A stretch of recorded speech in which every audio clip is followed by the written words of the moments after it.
Okay, for our final talk today, I'd like to call Johnatan.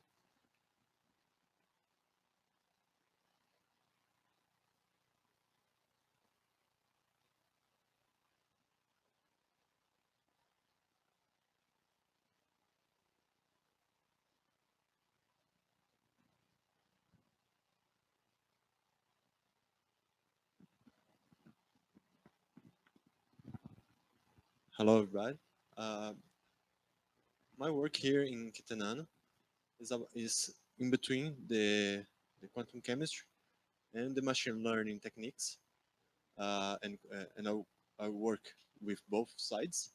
Uh, and in this case, I will present my work about a framework we develop with employ correlation analysis and a feature engineering process, which basically aims to get to make very easy to take insights from quantum chemistry data.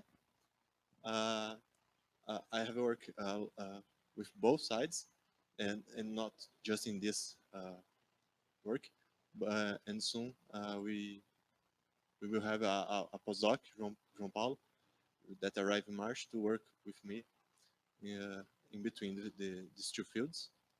So the motivation of this work is basically that we arrive in the fourth paradigm, which basically means that now we have a large amount of data, and we cannot handle this manually. We cannot look at each calculations and see each property and so on.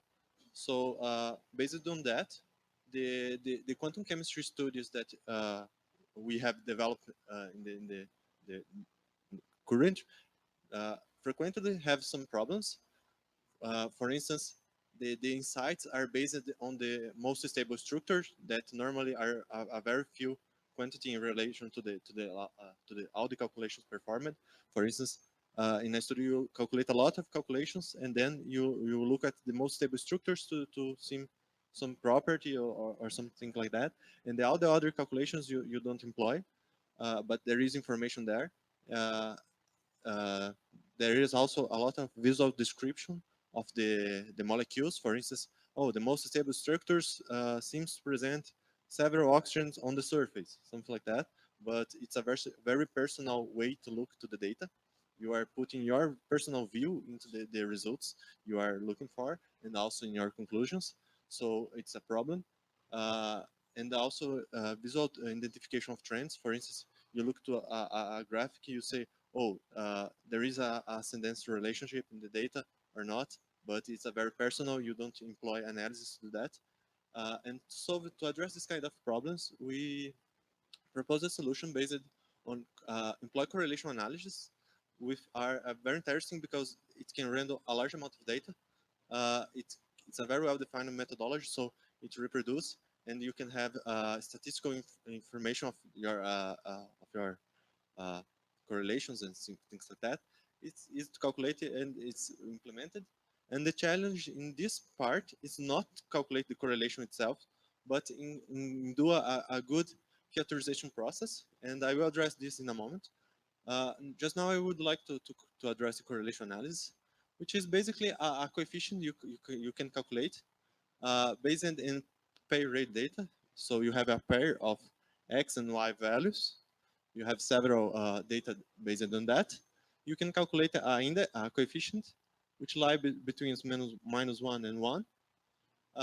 It basically seems the sign can be positive or negative. A positive sign means that when x increase, y increase together, which is a ascendant relationship. The opposite, if the sign is negative, you expect that when you increase x, your y decrease. And how much expected, it's exactly the same of how strong is the correlation, which is as large as R. For instance, in this case, in most of the cases when you increase X, Y increase together, but in this case, it's not so frequent. In our case, we don't employ the Pearson correlation, which is the standard one. We employ the Spearman correlation because it employs ranked data, and it's more robust against more robust to outliers. Uh, so we have we know how to calculate it, but we need the data itself. And when we calculate a atomistic simulation, we have basically two types of data. You have, for instance, molecular information, for instance, energy and HOMO levels. For each molecule, you have a value, for instance. You calculate several clusters. For each molecule, you have energy and HOMO level. And then this is a pair data you can put in a graph and calculate the correlation. There is another kind of information, which is the atomic information, which for each atom in the system, you have a value in this for this vector here, and you cannot put this in a graph or calculate the correlation. So the filterization process here aims to take atomic information, for instance, the charges in a system, and somehow take this information and create molecular information based on that. And then when we take, for instance, some kind of molecular information based on the atomic charges, we can calculate the correlations. So to do that, we developed this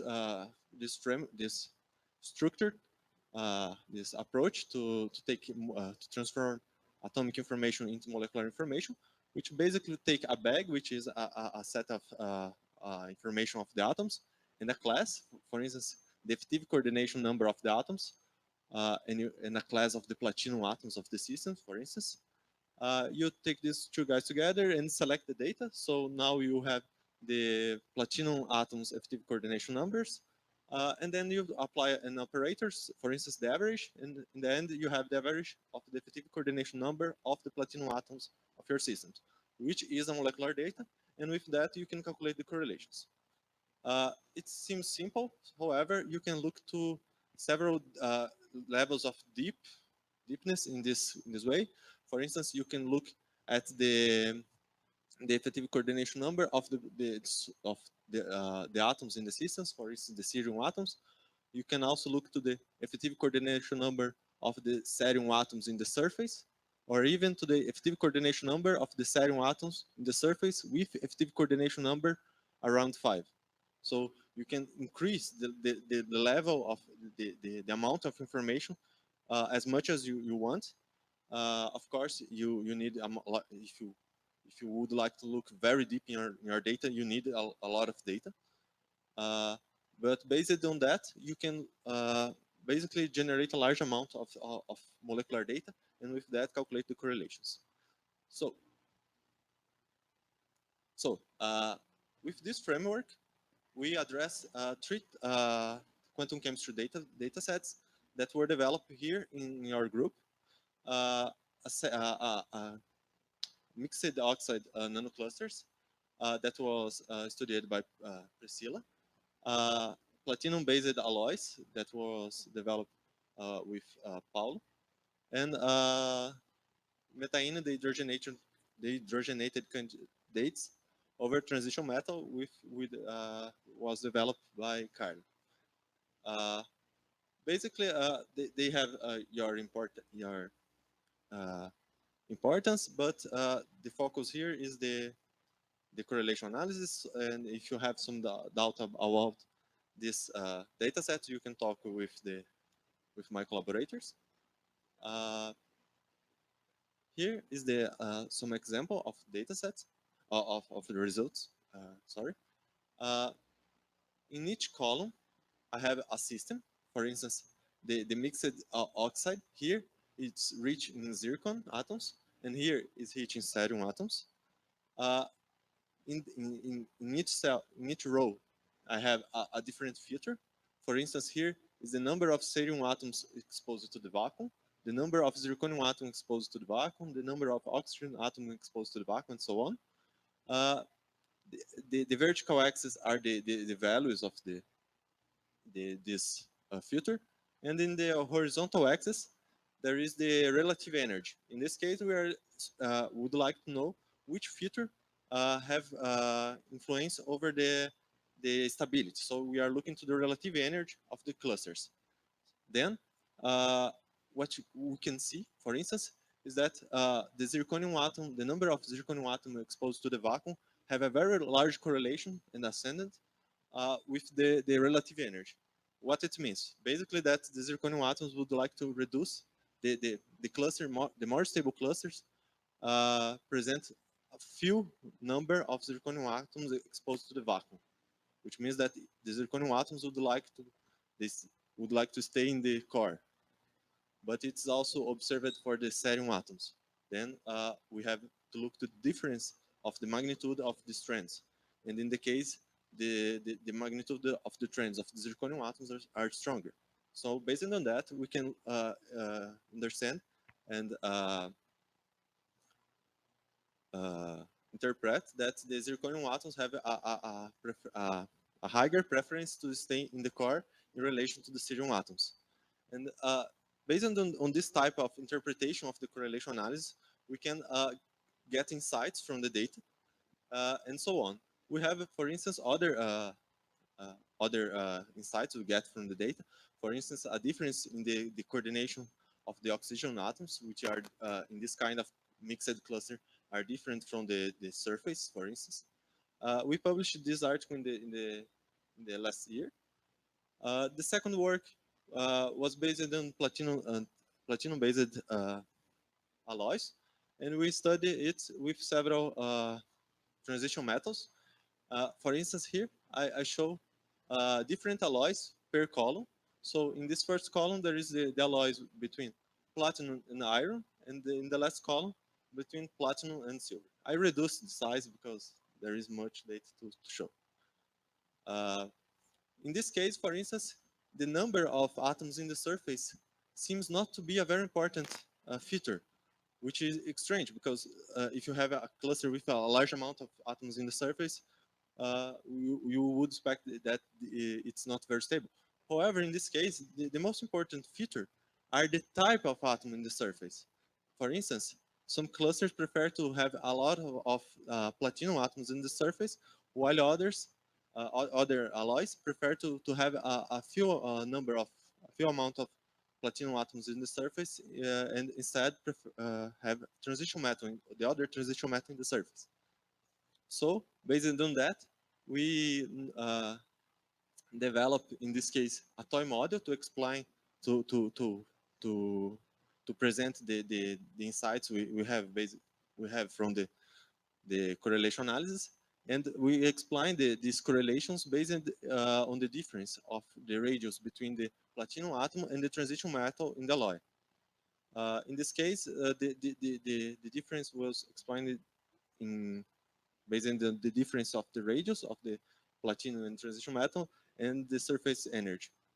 And with that, we can predict which atom will stay in the core or in the surface.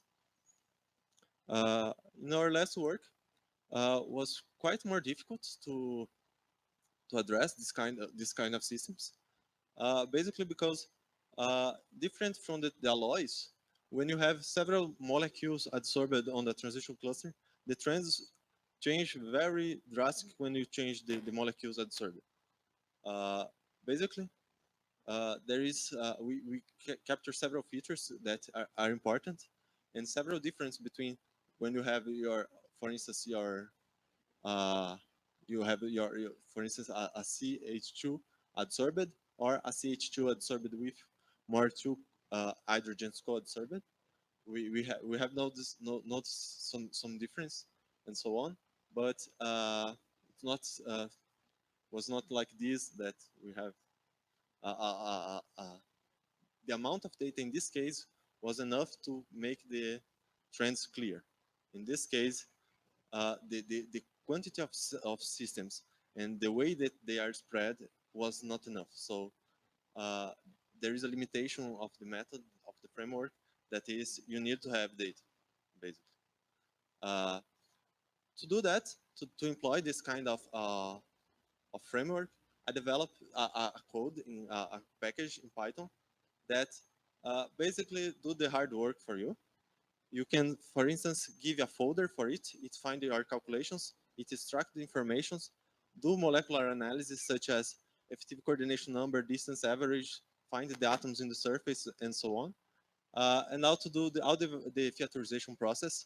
For instance, it divides your your data in several classes, mixed classes, do several of the filterization process that I addressed in the beginning of my presentation. And also it plots for you. You can save data and plot elsewhere, or do, for instance, a machine learning approach with the data, and so on. And it operates recursively, so it does not matter if you have 10 calculations or 10,000. It runs in the same way. In conclusion, I have developed this framework. It's very easy to employ. This work was published in the beginning of this year, and this one is submitted for the full journal. I have developed this framework. It's very easy to employ. It's basic Python. Quantitative, it can measure quantitatively the trends, which you cannot do it visually. Handle each data manually. You can apply it to any material, so there is no material limitation. It's very little explored. The reviews appreciate this kind of new approach, new analysis, the referees. I have contributed to 3 works. The 2 of them are published. The other one was submitted. And also the implementation. In the perspective, I should address in another article the methodology in more details, and release the Quandarium package. I would like also to acknowledge to the agencies and institutions, and thank you for your attention.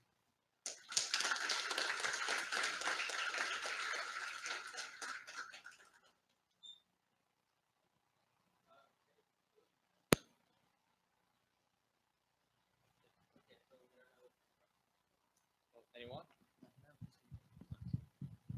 Anyone?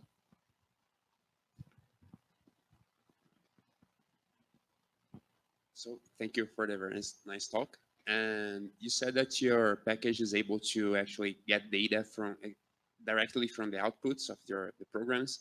So currently, which software packages are you supporting? Like FHI, VASP, what else?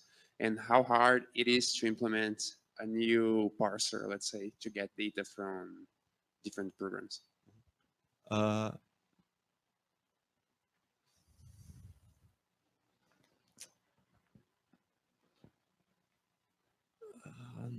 Okay, I don't have the code here. But basically, when you have your calculations, there is a package ASE, atomistic simulation environment in Python, that can read like a lot of outputs structure. So my idea was basically you can employ it, and you will have most of the times only the energy and the final structure. However, you can use some implementation. I do my implementation for VASP and FChimes. In my case, I extracted a large amount of data. For instance, I extract this, data from charge per angular moments of each atom. So these guys here, the way you structure your information will define how much information we will have. So my implementation structured a lot because I build up just for it. But if you employ, like for instance, in other codes, not VASP, not FGIMES, the implementation is some limited.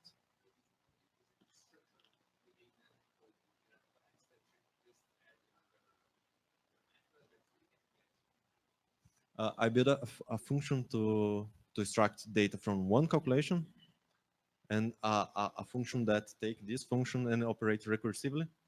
So what you need to do is a function that extract data from one calculation, and it operates recursively and so on. I think thank you for a nice talk.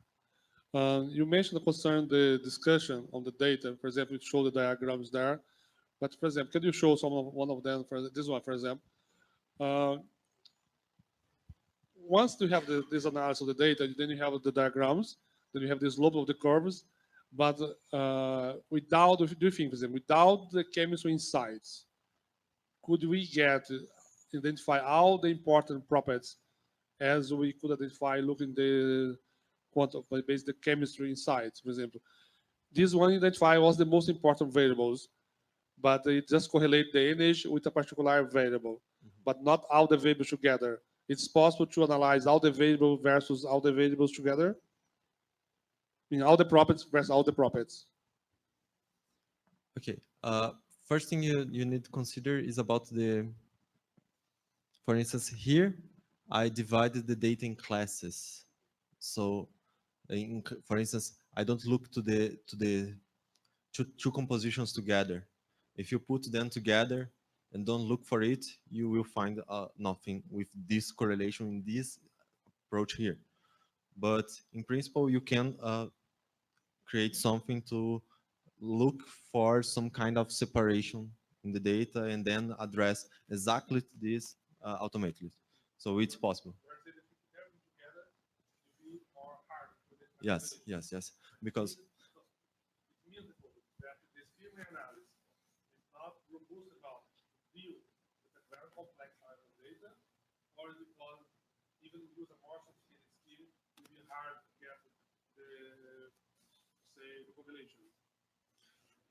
the correlations are easy to calculate. The result is meaningful here because when we calculate this correlation, we use our insights to divide the class.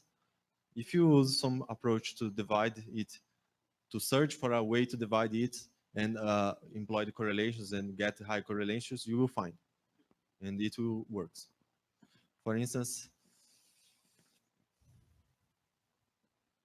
this guy here, basically what I did was search for somehow divide the cluster, divide the data, and clusterize the correlations. Then I find two different structures. One for the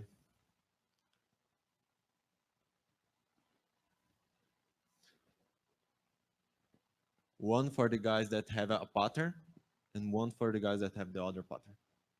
So if I go further, I probably will find something like the split between the composition. Okay, so let's thank Johnatan again.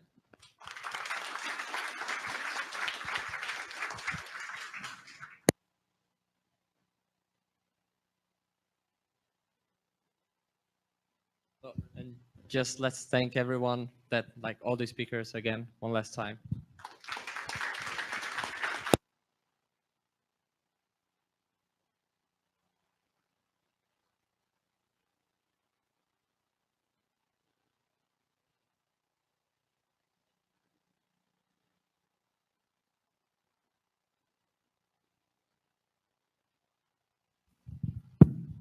Okay, thank you very much. Okay, I think that we have today up to now 15 talks. I think all of them was, I think, great talks. And then was, I think, all of them address what they are doing on their projects, okay? And then provide what they have obtained up to the moment. I think it's very important.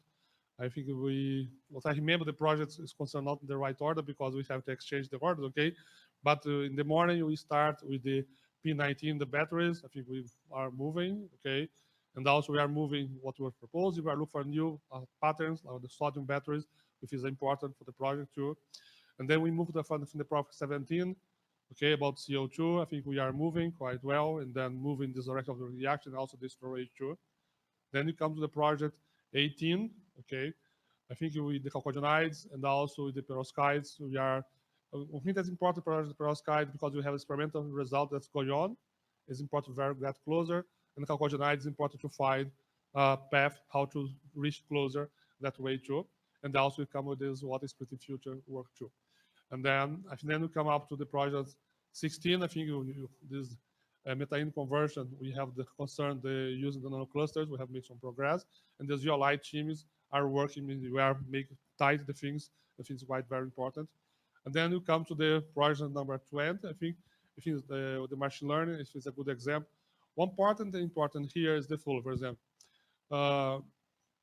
Maybe we have to ask the flow. Do you have enough computational resources to generate like 200,000 K molecules, 200,000 molecules, or hundreds of thousands of systems.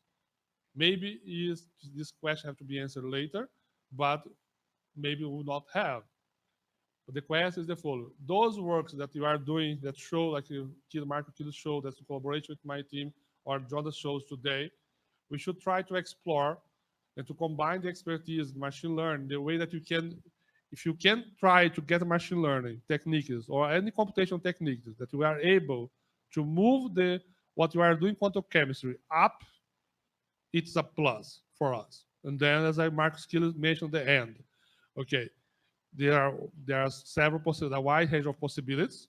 We can explore them in different approaches. Okay, the approach that you are using, for what I see at the moment, is not going to be successful to do the machine learning quantum chemistry without a quantum chemistry sit behind together side by side. Today, after 18 months, we can say it is not going to be possible. I think Ronaldo agreed with me with that. Marx agreed with me with that. Without a quantum chemistry, one chair and the computational scientist, another chair, the thing will not move. Okay, but however, there's a lot of possibilities. We have to explore them together. I think because the project number 20, it works as a horizontal project inside of the 5 projects we have. I mean, there's a lot of potential how we can combine them. But it's very important that we set up the right goals and to have the right people that can sit together side by side to combine the expertise. Without this combination, my opinion, after 18 months of working together with Marcos, then also Ronaldo traveling there, Jonathan went there a few times, I went there too, they come here too, it will be very challenging, okay? Because the gap is huge, okay? And at the same time, there's a lot of room for improvements. As the question that I make, for example, concern the project number 19, concern the problem about the force field developments.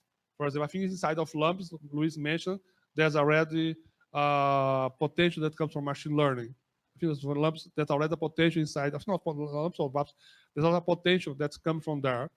Recently, there was a paper from CRES, just this week, not fully available. I think it's available, the abstract, but not the PDF yet. Means a machine learning development to predict thermodynamic properties of materials only based on the endpoints of the material properties. Okay, means from what I know from CRES, when the people was doing GW calculations for many years, only few groups has a technique. Only few groups could do GW calculations. In 3 years, CRES put everything from GW inside VASP and make it available for the full world. The same is going to happen in machine learning. I'm pretty sure.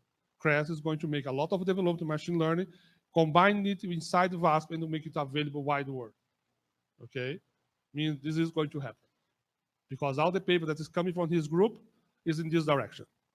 Which means that for in the future, we're going to be able to perform VASP calculations and to combine then the machine learning at the same run. Most probably. This is going to happen. Because he's doing several papers on this line. And from what I know from his development, his groups, these things come aligned with that. And then we have to make the questions concern, for example, how we should combine the expertise in machine learning inside of the project is come from 16 to 8 to 19, and how to get this approach and how to make this technique more useful and how to get our works that, for example, those works that those tests that combined that Jonathan did together with Priscilla, Carlo, with Chris, with Marcos Kilis, with Ronaldo too, that we published, that was published in few magazines, all the referees mentioned, okay, very good that was there. Oh, very important, very nice insight, comes from independent analysis. Means looks simple. Yes, looks simple. But it's something that if you are the first one that you are doing and put there, it means makes a difference. Okay, and this is what counts at the end. Okay, you have to make innovations and to go up. This is very important. Okay. Okay, now you're going to have the poster sections. As I mentioned before at the beginning of today morning, we have this prize for the posters. They are separated in postdocs, PhD students, master students, and scientific initiation. It's true, it's not so much money. It's 200 reais for each one, who is the first one. Okay, everyone is going to select that. And you're going to have the prize for the best talks divided in postdocs and graduate students. Okay, unfortunately, the faculty members are outside of this prize. Okay, Ronaldo, okay, Marcos, because Mateus, because you are different level. Okay, we have to put the competition at the normal way. Okay, but then those talks you're going to have to vote there to select who is you think that provides the best, deliver the best talks, and then so on. And tomorrow morning we start with the hands-on. The hands-on will be conducted and led by Ronaldo, Marcos Quiles, and also Jonathan, and also Gabriel. Two of them, Gabriel, will be there. I think Guilherme, Felipe will be there too, no, Felipe? Supporting team too, also sure. And then they're going to conduct it. You're going to have 2 rooms, okay, because the number of participants is a bit large. You're going to have 2 rooms, and you're going to have an online transmission from one room to another, okay, because they also prepare several tutorials, and then they are maybe we discuss with them. The tutorials are very good. You provide an initial pathway for so everyone that wants to start with the Python and go beyond of that. The blocks are very good. Many things that they show here, they're going to do there with you, I think. And then on Friday at 4 p.m., we're going to close the workshop here, okay? And then you have a final coffee break here, okay? And then any questions that you have, Jacqueline is be outside, or you can send an email for her. I think that her email is the most common one among us. I think is very important. Someone have some question, just be free to open to answer it. If it's not the case, we'll just go for the coffee break in the poster. Okay, thanks a lot. Oi? Então, eu acho que ele travou em uma